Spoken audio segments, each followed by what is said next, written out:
Assalamualaikum warahmatullahi wabarakatuh. Kembali lagi bersama cerita misteri. Terima kasih buat kalian yang sudah mengeklik video ini. Bagi kalian yang baru bertemu channel ini, saya ucapkan selamat datang di channel saya, yaitu Cerita Misteri. Dan buat kalian yang sudah subscribe, saya ucapkan terima kasih. Mudah-mudahan kalian selalu diberikan rezeki yang melimpah oleh Yang Maha Kuasa atas kebaikan kalian yang telah membantu subscribe channel ini. Untuk kalian yang belum subscribe, mohon dukungan dan bantuannya agar channel ini semakin berkembang dan selalu memberikan informasi-informasi bermanfaat dan bisa menghibur kita semua. Di video kali ini kita akan membahas tentang misteri dan mitosnya pesugihan sate gagak yang informasinya sangat-sangat menyeramkan. Simak keseruan ceritanya sampai dengan selesai agar kalian mengetahui tentang pesugihan ini yang sudah banyak digunakannya sebagai jalan pintas kekayaan. Hidup di tengah kesulitan ekonomi, apalagi di masa sekarang ini, kadang membuat seseorang tak lagi berpikir panjang. Segala cara pun dilakukan agar bisa mendapatkan uang dengan cepat dan banyak. Tak hanya diwujudkan dengan berbuat nekat seperti mencuri, hal-hal mengerikan macam ritual pesugihan pun akhirnya dicoba. Tentang pesugihan, di Indonesia sendiri dikatakan cukup banyak jenisnya. Termasuk salah satunya yang lumayan populer di telinga, yakni sate gagak. Pesugihan satu ini disebut yang paling mudah atau ringan karena tidak perlu menumbalkan sesuatu. Tapi, dalam prosesinya sangat menguji mental. Kalau tidak kuat amat berbahaya katanya. Lalu seperti apa prosesnya? Simak ulasan menariknya di video berikut. Tidak seperti pesugihan pada umumnya di mana seseorang memberikan sesuatu kepada makhluk gaib.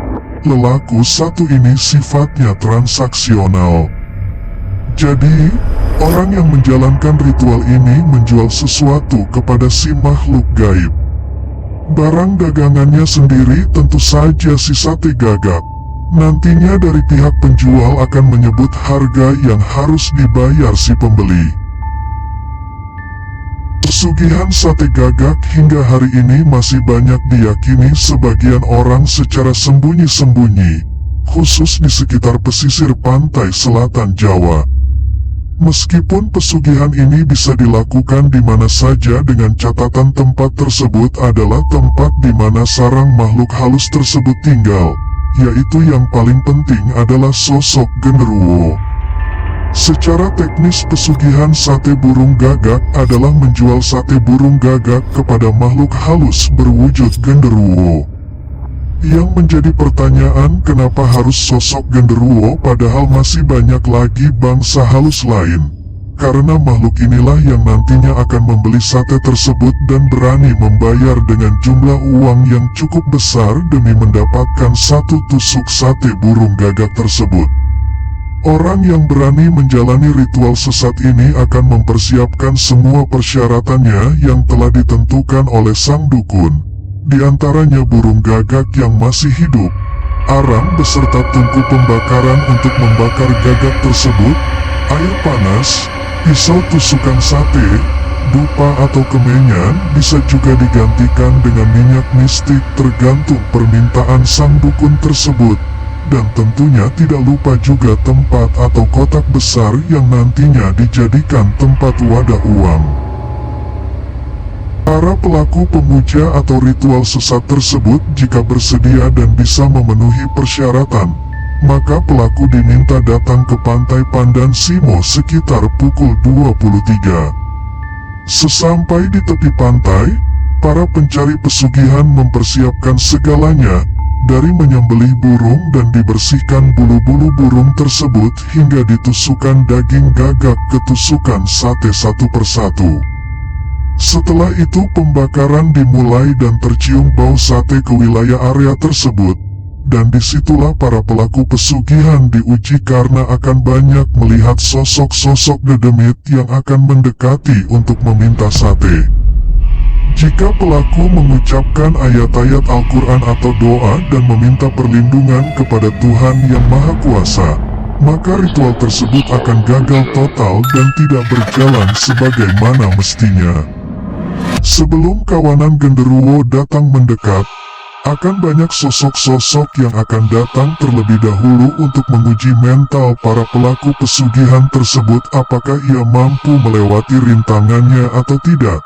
Contohnya seperti pocong, kuntilanak, dan yang lebih menyeramkan lagi adalah mayat hidup yang meninggalnya tidak wajar. Pelaku harus bisa menahan diri untuk tetap fokus menjual kepada sosok yang dituju, yaitu sosok genderuwo, karena sosok tadi biasanya tidak memiliki uang. Proses ritual ini bisa dibilang cukup memakan waktu yang lumayan lama, yaitu bisa berjam-jam. Pelaku harus telanjang dan membacakan mantra yang diberikan oleh sang dukun. Dan ada juga proses ritual ini yang langsung ditemani oleh sang dukun langsung. Ketika pukul 2 dini hari, terlihat ada sosok tinggi besar yang akan mendekati para pelaku pesugihan tersebut yang tinggi dan besarnya melebihi manusia, bahkan ada yang membawa anak kecil. Dan itu adalah para rombongan keluarga genderuwo yang hendak membeli sate burung gagak tersebut yang dijual oleh para pelaku pencari pesugihan. Dan disitulah terjadi negosiasi layaknya penjual dan pembeli.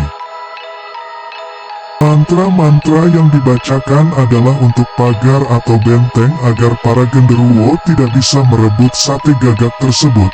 Pelaku ritual pun harus melayani dengan santun dan ramah saat para rombongan genderuwo mengambil sate burung gagak.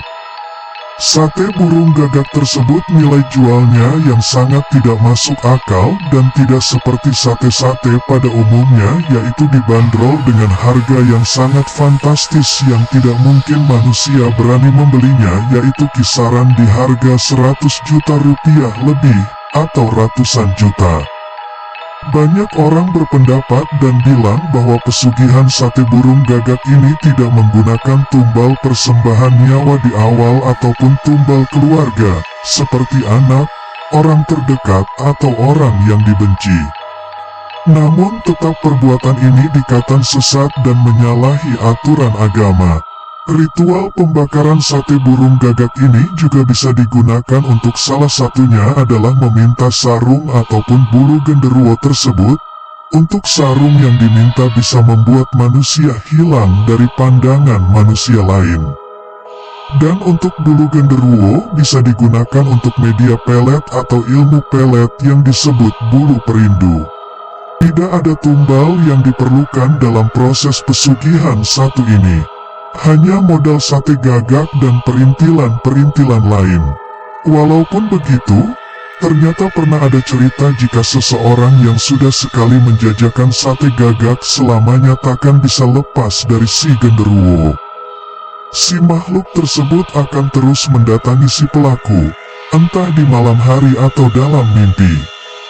Ia akan menagih terus sate gagak yang pernah diberikan.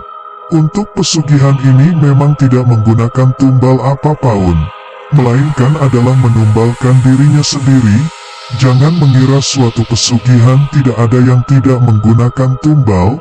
Buat apa kita kaya namun ujung dari kekayaan adalah nyawa kita sendiri. Ingat, jangan mengikuti hawa nafsu karena itu akan menyusahkan kita sendiri. Antara percaya dan tidak percaya. Tapi demikianlah yang diceritakan oleh masyarakat. Cerita ini tidak dimaksudkan untuk dicoba, tapi sebagai gambaran saja bahwa hal-hal seperti ini masih banyak pelaku yang menggunakannya tanpa memikirkan ke depannya. Begitulah sedikit banyaknya cerita tentang pesugihan sate gagak yang selama ini digunakan beberapa orang. Terima kasih buat kalian yang sudah menonton dari awal sampai akhir. Semoga kalian semua terhibur. Buat kalian yang masih belum subscribe, silahkan di-subscribe agar selalu mengetahui cerita mistis dan horor yang akan selalu diberikan di channel ini. Di video kali ini kita sampai di sini dulu. Kita akan bertemu kembali di video selanjutnya untuk menguak kisah-kisah mistis lainnya yang mungkin akan lebih menegangkan dan membuat bulu kuduk merinding. Terima kasih sudah menonton. Assalamualaikum warahmatullahi wabarakatuh.